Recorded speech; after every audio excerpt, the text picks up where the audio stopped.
Assalamu alaikum, I'm Aisha and you're watching Samaa News. Here are today's headlines. Ukrainian and Russian negotiators have met in Abu Dhabi to tackle the vital issue of territory, with no sign of a compromise, as Russian airstrikes plunged Ukraine into its worst energy crisis of the nearly 4-year war. Ukrainian President Volodymyr Zelenskiy said the territorial dispute was a central issue for the tripartite talks, including Russian, Ukrainian, and US officials. He said the most important thing is that Russia should be ready to end this war, which it started, adding he was in regular contact with the Ukrainian negotiators.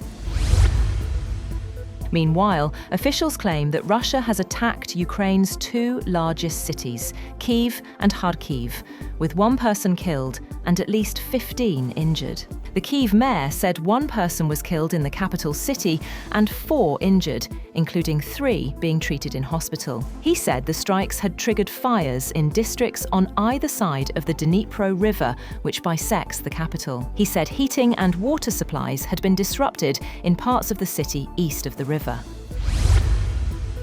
A senior Iranian officer has said that Iran will treat any attack as an all-out war against us, ahead of the arrival of a US military aircraft carrier strike group and other assets in the Middle East in the coming days. The official said the military build-up, which hopefully is not intended for real confrontation, but Iran's military is ready for the worst-case scenario. The official said this: Iran will respond in the hardest way possible to settle this.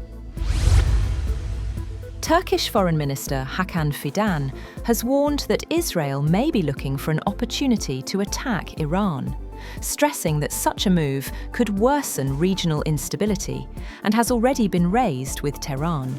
Fidan told Turkish broadcaster NTV that he had conveyed these concerns directly to Iranian officials during a recent visit to Tehran. The warning follows a phone call between Turkish President Recep Tayyip Erdogan and Iranian counterpart Masoud Pezeshkian, wherein Erdogan stressed that Turkey opposes any foreign interventions in Iran and values its neighbours' peace and stability.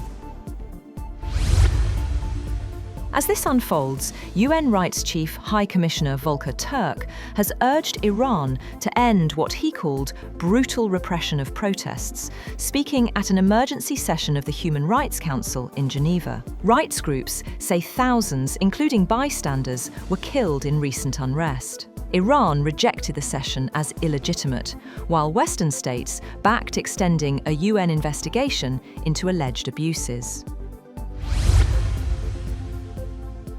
British Prime Minister Keir Starmer has publicly challenged US President Donald Trump to apologise for his controversial remarks about NATO troops in Afghanistan, describing the comments as insulting and frankly appalling.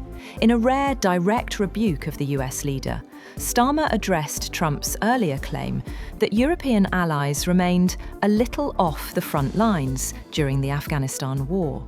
Asked if he would demand an apology, Starmer said if he had misspoken in that way or said those words, he would certainly apologise. The Pentagon foresees a more limited role in deterring North Korea, with South Korea taking primary responsibility for the task, a move that could lead to a reduction of US forces on the Korean peninsula.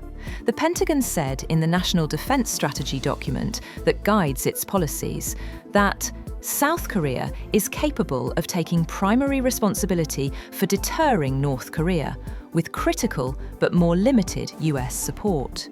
It said this shift in the balance of responsibility is consistent with America's interest in updating US force posture on the Korean peninsula. The World Economic Forum's 2026 annual meeting has closed in the Swiss alpine town of Davos. The 5-day forum brought together around 3,000 leaders and experts from 130 countries and regions. Held under the theme A Spirit of Dialogue, discussions focused on cooperation, growth, innovation, and sustainable prosperity. That's all for now. For more updates, visit www.samaa.tv. Thank you for watching Samaa News.